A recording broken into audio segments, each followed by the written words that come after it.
Oh jamaah.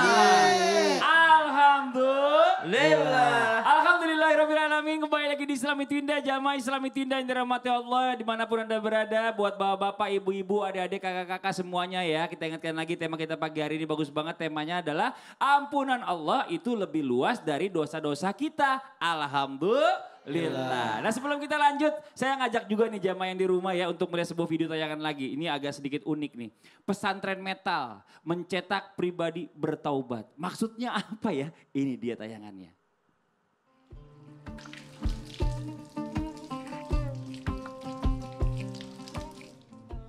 Ahmad Abbas Soni, 27 tahun, warga Purworejo, Jawa Tengah, sudah hampir 3 tahun berada di pesantren Metal Taubat, Sunan Kalijaga, di Desa Bulusari, Kecamatan Gandrung Mangu, Cilacap, Jawa Tengah.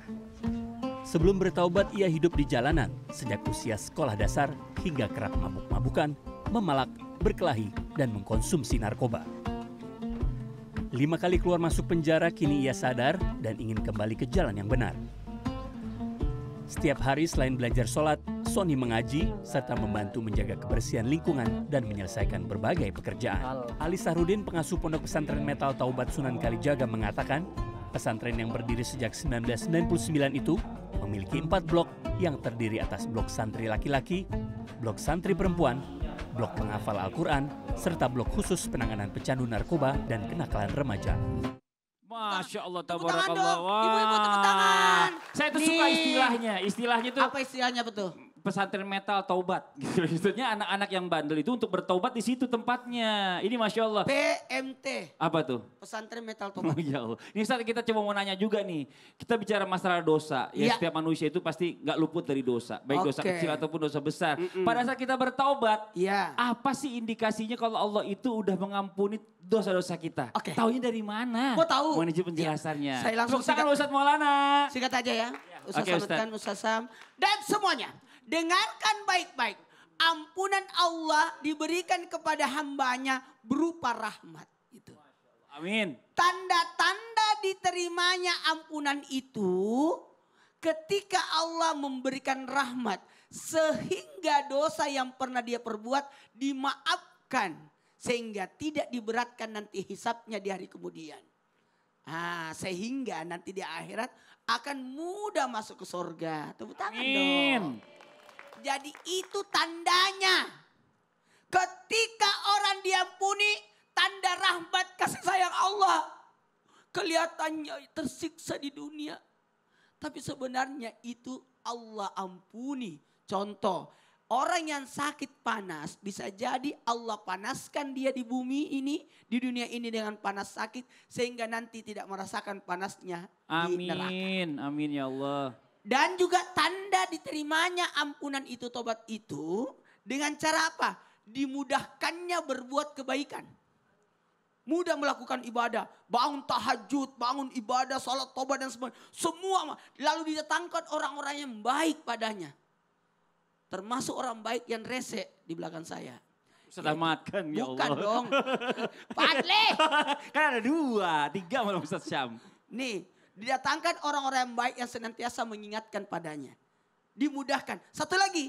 Kan pernah Nabi berkata siapa yang puasa Arafah diampuni dosanya 2 tahun. 1 tahun yang lalu 1 tahun yang akan datang. Terus sahabat bertanya apa maksudnya 1 tahun yang akan datang? Iya. Terhalang untuk melakukan dosa. Oh, jadi ciri Masya orang Allah. diampuni bisa jadi dikasih rahmat. Bisa jadi diberikan kemudahan untuk berbuat Iya. kebaikan. Dan satu lagi. Apa tuh? Terhalang melakukan dosa. Wah. Mau bergosip giginya sakit. Oh itu dia, diampuni. Ustadz Maulana itu. Makasih banyak Ustadz, tepuk tangan buat Ustadz Maulana ini Masya Allah luar biasa. Nah sekarang kita lanjut buat jamaah Islami Tinda yang ada di rumah ini Masya Allah luar biasa ya. Kalau memang ampunan Allah itu luas dan besar. Cuma kenapa kita pernah dengar ada dosa syirik yang Allah nggak mau ampuni sama sekali. Ini kenapa? Apa masalahnya? Coba kita minta penjelasan dari guru kita Ustadz Syam. Fadhil Ustadz Syam, tepuk tangan buat Ustadz Syam. Baik, guru-guruku, jamaah di studio, jamaah yang di rumah, kita buka kembali surah An-Nisa ayat 48. A'udzu billahi minasy syaithanir rajim.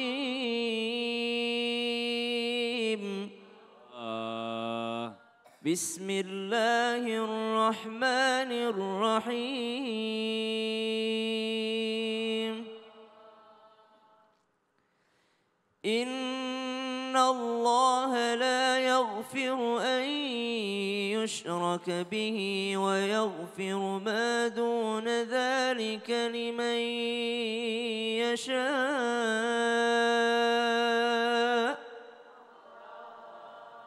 ومن يشرك بالله فقد افترى إثما عظيما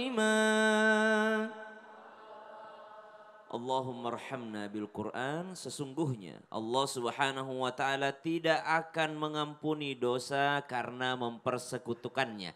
Atau bahasa agamanya syirik. Dan dia Allah mengampuni apa saja dosa selain syirik. Itu bagi siapa yang dia kehendaki. Barang siapa mempersekutukan Allah. Wa may yusyrik billah faqad iftara itsman azima. Barang siapa mempersekutukan Allah, maka sungguh dia telah berbuat dosa yang besar. Pertanyaannya, bukannya Allah mengampuni seluruh dosa? Kok ada dosa yang tidak diampuni sama Allah? Yaitu mempersekutukan Allah. Bagaimana mau diampuni sedangkan dia tidak bertobat kepada Allah? Kalau dia masih syirik berarti tobatnya bukan kepada Allah. Kalau dia masih mempersekutukan Allah maka dia kembali kepada siapa? Kembali kepada Allah mestinya. Berarti kalau dia sudah kembali kepada Allah berarti dia sudah tidak lagi melakukan kesyirikan. Atau dia sudah menolak kesyirikan tersebut. Segala dosa diampuni sama Allah subhanahu wa ta'ala. Bahkan ketika dia sebelumnya tidak menyembah Allah alias syirik bahasa kita. Maka dia masuk Islam. Lalu dia menyembah Allah subhanahu wa ta'ala. Itu pun diterima oleh Allah subhanahu wa ta'ala. Jadi yang dimaksud dosa syirik yang tidak diampuni adalah ketika orang tersebut memohon ampun tapi bukan kepada Allah subhanahu wa ta'ala. Yang dimaksud dosa syirik yang tidak diampuni adalah ketika orang tersebut beribadah. Tapi beribadahnya bukan kepada Allah subhanahu wa ta'ala. Misal ada orang yang melakukan kesalahan yang besar. Lalu dia sholat taubat. Tapi karena dia melakukan kesyirikan, sholat taubatnya bukan untuk Allah subhanahu wa ta'ala. Sholat taubatnya bukan kepada Allah subhanahu wa ta'ala. Lalu bagaimana Allah akan mengampuninya kalau taubatnya saja bukan kepada Allah subhanahu wa ta'ala. Tapi jikalau ada orang melakukan kesyirikan, mempersekutukan Allah, menyembah selain Allah. Lalu setelah itu dia masuk Islam, memurnikan tauhidnya kepada Allah subhanahu wa ta'ala. Maka itu pun Allah ampuni dosa-dosanya. Sebagaimana para sahabat Nabi SAW. Taruhlah misalnya ada orang-orang yang sebelumnya tidak beriman kepada Allah, mempersekutukan Allah, bahkan membenci baginda Nabi SAW. Siapa diantaranya? Diantaranya ada Hasan bin Thabit, kemudian diantaranya ada radhiyallahu anhu ada Sayyidina Umar bin Khattab radhiyallahu anhu. Bagaimana Sayyidina Umar mempersekutukan Allah, tapi setelah itu beliau masuk Islam, memperbaiki dirinya, Allah ampuni seluruh dosa-dosanya. Begitu pula dengan sahabat yang lain seperti Sayyidina Khalid bin Walid radhiyallahu anhu warda. Beliau mempersekutukan Allah sebelumnya, tapi setelahnya masuk Islam, Allah gugurkan, hapuskan semua dosa-dosanya. Jadi yang dimaksud mempersekutukan Allah yang tidak diampuni adalah ketika dia tidak pernah kembali kepada Allah sama sekali sampai dicabut nyawanya. Apabila seseorang mempersekutukan Allah namun setelahnya ia tersadar dan kembali ke jalan yang benar, kembali kepada Allah subhanahu wa ta'ala, maka itu pun Allah ampuni dosa-dosanya. Sebagaimana Allah katakan dalam Al-Quran, Qul ya ibadiyalladzina asrafu ala anfusihim la taqnatu min rahmatillah. Katakanlah wahai hambaku yang melampaui batas. Yang mana yang melampaui batas? Banyak yang melampaui batas. Udah diampuni berdosa lagi, udah diampuni berdosa lagi. Maka orang-orang yang melampaui batas saja Allah subhanahu wa ta'ala menerima taubatnya. Orang yang mempersekutukannya Allah tidak menerima kalau dia tidak kembali. Tapi kalau dia kembali kepada Allah subhanahu wa ta'ala maka itu pun Allah akan mengampuni dosa-dosanya. Wallahu ta'ala. Jadi termasuk orang-orang mungkin auzubillah min zalik ya di luar sana mungkin tadinya Islam terus dia murtad gitu ya. Kalau dia sadar sebelum dia meninggal dia kembali lagi kepada Islam, Allah masih bisa mengampuni. Kecuali dia orang yang mempermainkan agama. Kan Allah tahu hatinya. Benar. Terima kasih banyak Ustaz Syam. Jazakallah khairan, kasih tepuk tangan dong buat Ustaz Syam. Jamaah. Ada yang nanya sama saya, Mas Fadli katanya perzinahan itu dosa besar kan ya. Dosanya itu tidak akan diampuni selama 40 hari. Nah setahu saya sih yang kayak gitu tuh adalah minum khamer gitu ya. Dan lain-lain mungkin ya, ada mungkin datang ke dukun. Nah pertanyaannya tapi yang dimaksud dengan 40 hari ini bagaimana? Apakah sholatnya, amal ibadahnya selama 40 hari itu gak diterima, setelah 41 hari baru diterima? Coba kita minta penjelasan sama guru kita, Ustadz Ahmad Khan. Mohon izin, tepuk tangan buat Ustadz Ahmad Khan. Foto Ustadz Ahmad Khan. Jamaah Islam itu indah yang dirahmati oleh Allah Subhanahu wa taala. Apakah benar ketika seseorang melakukan perbuatan zina lalu kemudian sholatnya tidak diterima selama 40 hari? Perlu kita ketahui bahwasanya tidak ditemukan hadis tersebut, maka ini adalah hadis palsu ataupun hadis yang dibuat atau dikarang dan biasanya disampaikan oleh orang-orang yang tidak memiliki kepahaman di dalam ilmu agama. Oleh sebab itu ketika kita belajar di dalam memahami hadis baginda Rasul Nabi Muhammad SAW, maka belajarlah kepada para guru yang mereka berhati-hati di dalam menyampaikan hadis Nabi Muhammad. Juga mereka memiliki sanad keilmuan kepada guru-gurunya yang bersambung sampai kepada baginda Rasul Nabi Muhammad SAW. Sehingga mereka selalu senantiasa menyampaikan sesuatu yang betul diyakini bahwa itu datang dari baginda Rasul Nabi Muhammad SAW. Maka perlu kita ketahui bahwa kalau ada orang yang melakukan perbuatan dosa zina, lalu kemudian sholatnya tidak diterima selama 40 hari, maka ini adalah satu pemahaman yang bahaya sekali. Kenapa? Ketika orang berzina lalu kemudian sholatnya nggak diterima, maka ini akan menjadikan orang justru malah meninggalkan sholat. Na'udzubillah min dzalik.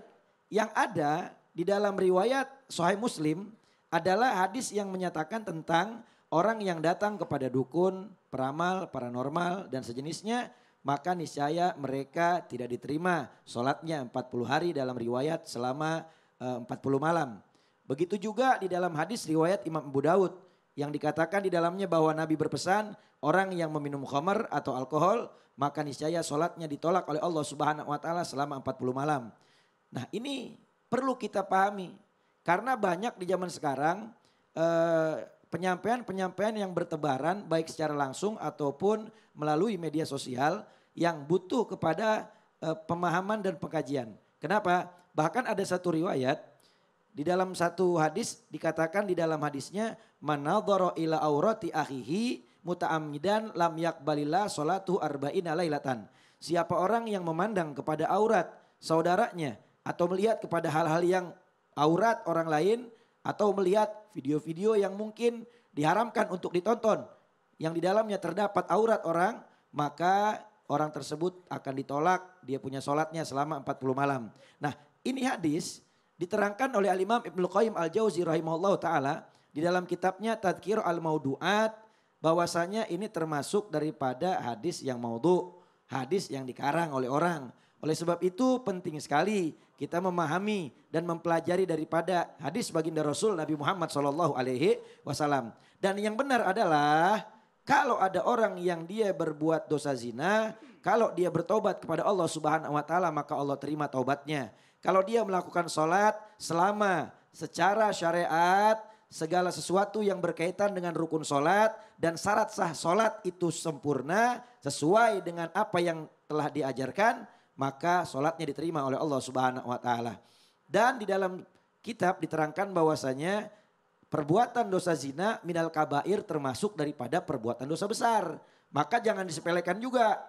Kenapa? Karena banyak orang yang ini kan perkara dosa yang berkaitan dengan Allah. Nanti kalau bertobat Allah ampunin, jangan juga. Kenapa? Karena yang namanya perbuatan dosa itu jangan pernah sekali-kali ketika kita melakukan dosa kita melihat dosa ini. Tetapi lihatlah kepada siapa kita berbuat dosa, kepada Allah Subhanahu wa taala. Terlebih lagi kalau dosanya dosa zina. Ya.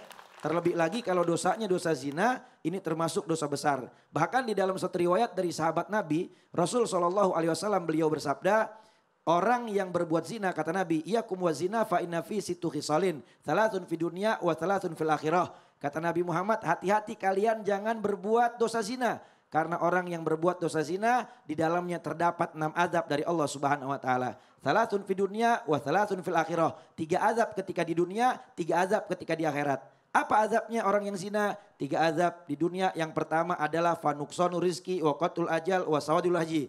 Maka rezekinya berkurang. Nauzubillah. Yang kedua dia punya ajal cepat mati. Nauzubillah min Yang dzalik. ketiga dia akan hitam wajahnya. Nauzubillah Dan min dzalik. 3 azab lagi ketika di akhirat dikatakan faghadabullah wasidatul hisab wa dukhulun nar. 1 dapat murkanya Allah, 2 hisabnya dipersulit oleh Allah, 3 masuk neraka. Nauzubillah summa nauzubillah. Makasih banyak Ustaz Ahmad kan udah mengingatkan. Tuh jamaah. Belajar sama guru ya, jangan cuma satu. Kalau bisa di guru di Indonesia ini Masya Allah luar biasa. Jangan cuma terkenal di sosmed aja, tapi sudah tersertifikasi dari MUI. Ini guru-guru kita, tepuk tangan buat guru-guru kita. Ini Masya Allah luar biasa. Makasih banyak Ustadz Maulana, Ustadz Ahmad Khan, Ustadz Syam ya. Sekarang kita mau coba masuk membacakan pertanyaan yang ada di sosial media nih. Kalau gitu kita masuk dulu ke segmen Tanya Dong Ustadz. Kami semua tanya dong Ustadz. Oke, kita masuk ke pertanyaannya ya dari ini. Assalamualaikum dari hamba Allah. Assalamualaikum Ustadz. Waalaikumsalam warahmatullahi wabarakatuh.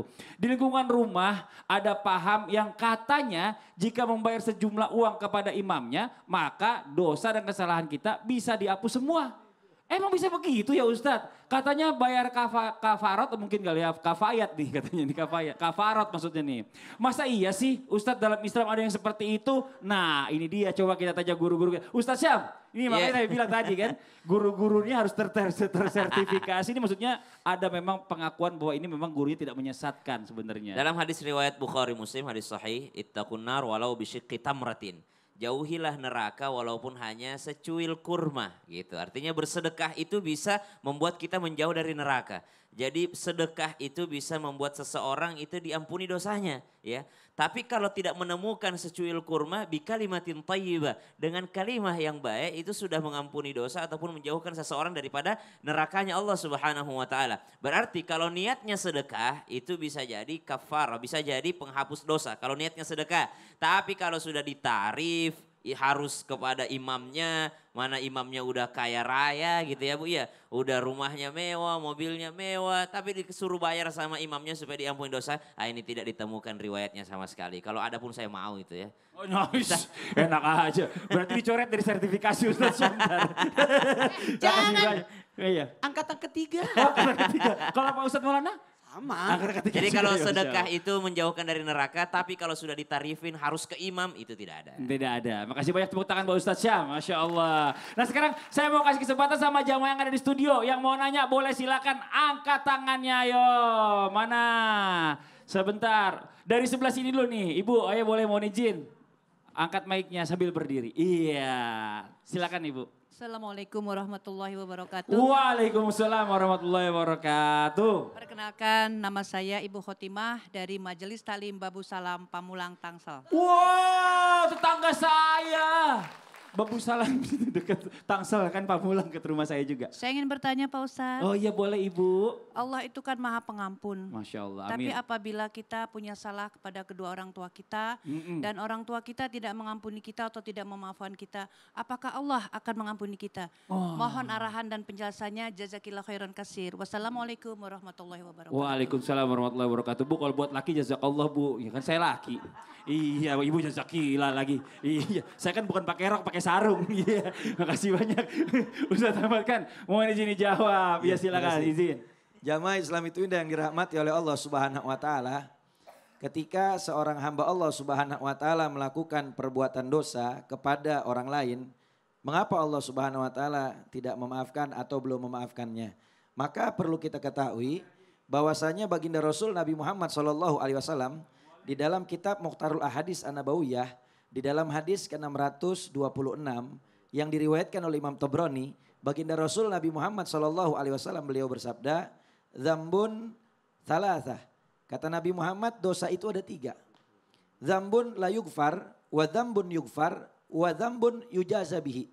Ada dosa yang pertama adalah dosa yang tidak diampuni oleh Allah Subhanahu wa taala. Lalu yang kedua adalah dosa yang dosa tersebut diampuni oleh Allah Subhanahu wa taala, dan yang ketiga dosa yang tidak dimaafkan oleh Allah dan itu akan menjadi balasan nanti di akhirat. Apa saja? Yang pertama, dosa yang tidak diampuni oleh Allah Subhanahu wa taala, fasyirku billah, adalah menyekutukan Allah Subhanahu wa taala dengan sesuatu. Maka kalau ada orang yang dia syirik menyekutukan Allah Subhanahu wa taala dengan dia melakukan hal-hal yang berkaitan dengan akidahnya sehingga meyakini ada Tuhan selain Allah Subhanahu wa taala, maka diterangkan di dalam kitab Jawharut Tauhid yang namanya syirik itu ada yang dengan ucapan, ada syirik dengan perbuatan, ada syirik dengan i'tiqad keyakinan. Seperti datangnya kita naudzubillah min dzalik kepada dukun paranormal ya ataupun kepada peramal ya meyakini apa yang mereka yakini, maka ini termasuk sesuatu yang diharamkan karena menyekutukan Allah Subhanahu wa taala, bahkan menolak ibadahnya, salatnya ditolak, tidak diterima oleh Allah Subhanahu wa taala. Dan masih banyak lagi contoh-contoh yang lain. Bahkan tanpa kita sadari, kadang-kadang kita melakukan yang namanya ucapan-ucapan yang kita anggap mungkin biasa, padahal ternyata itu bisa menyekutukan Allah Subhanahu wa taala, menyebabkan kita keluar daripada Islam. Contoh, kayak misal banyak di antara kita suka bilang, Allah nggak adil sama saya. Kenapa sih Allah nggak adil sama saya? Padahal Allah Subhanahu wa taala adalah zat yang maha adil. Allah Subhanahu wa taala nggak pernah zalim kepada hambanya. Tetapi di saat kita mengucapkan ucapan itu dan meyakini dengan hati kita, maka naudzubillah min dzalik, maka dia bisa keluar daripada Islam waliyadzubillah. Maka jaga tuh yang pertama, jangan sampai menyekutukan Allah Subhanahu wa taala. Yang kedua adalah dosa yang dapat ampunan dari Allah. Dosa apa? Fa'amaluka bainaka wa baina rabbika. Setiap kesalahan atau dosa yang kamu lakukan yang berkaitan dengan hak Allah Subhanahu wa taala, maka itu dapat ampunan dari Allah. Kita istighfar, mohon ampun kepada Allah Subhanahu wa taala, maka Allah ampuni. Kita bertobat kepada Allah Subhanahu wa taala taubatan nasuha, maka Allah ampuni kesalahan dosa kita. Tetapi yang ketiga ini yang bahaya. Apa? Dosa yang bakal dibalas nanti di akhirat. Apa itu? Fadzulmuka akhoka, yaitu dosa atau kezoliman yang kamu lakukan kepada orang lain. Maka dosa yang kamu lakukan kepada orang lain seperti mencaci maki, menghina, menjatuhkan harga dirinya, membicarakan keburukannya seperti gibah, mengadu domba. Begitu juga ya orang-orang yang menyebar fitnah dan merusak nama orang lain di media sosial dan lain sebagainya.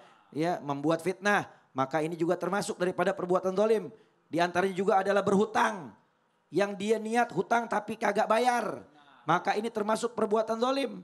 Maka jangan jadi orang yang berbuat zalim kepada orang lain. Kenapa? Nanti di akhirat akan diminta pertanggungjawaban kepada mereka dari Allah Subhanahu wa taala. Bahkan yang lebih parah lagi, ada orang yang suka ngambil hak orang seperti berhutang. Itu di dalam hadis Nabi bersabda, seandainya ada orang yang berhutang, dia meninggal dunia belum bayar hutang, seandainya Allah hidupkan lagi, Allah matikan dalam keadaan syahid, Allah hidupkan lagi, Allah matikan syahid lagi sampai 3 kali, tetapi dia belum bayar utangnya juga, diharamkan masuk surganya Allah Subhanahu wa taala. Nauzubillah min dzalik. Jadi bicara masalah tentang dosa kepada sesama ini selesaikan dulu di dunia. Betul. Gitu ya. Karena ya. Kenapa Allah nggak ampunin? Kalau Allah ampunin, nanti Allah zalim sama yang dirugikan. Masya Allah tuh Bu, gitu Bu. Jadi penjelasannya jelas Ibu. Terima kasih banyak Ibu, pertanyaannya bagus banget. Ustadz Ahmad Khan, makasih banyak. Jazakallah khairan katsiran. Tepuk tangan buat Ustadz Ahmad Khan. Nih, saya punya pantun. Nanti kalau saya bilang pantun, Ibu bilang cakep ya Bu ya. Oke ya. Ya ini buat jamaah di rumah juga nih, saya punya pantun. Paling enak makan di pesta. Asik. Kalau di rumah menunya biasa. Nah, janganlah menangis karena cinta. Tapi menangislah karena dosa. Nah ini buat yang di rumah nih ya, jangan kemana-mana. Setelah ini kita lanjut lagi tentang tema kita pagi hari ini. Ampunan Allah itu lebih luas dari dosa-dosa kita. Jamaah. Oh jamaah. Alhamdulillah.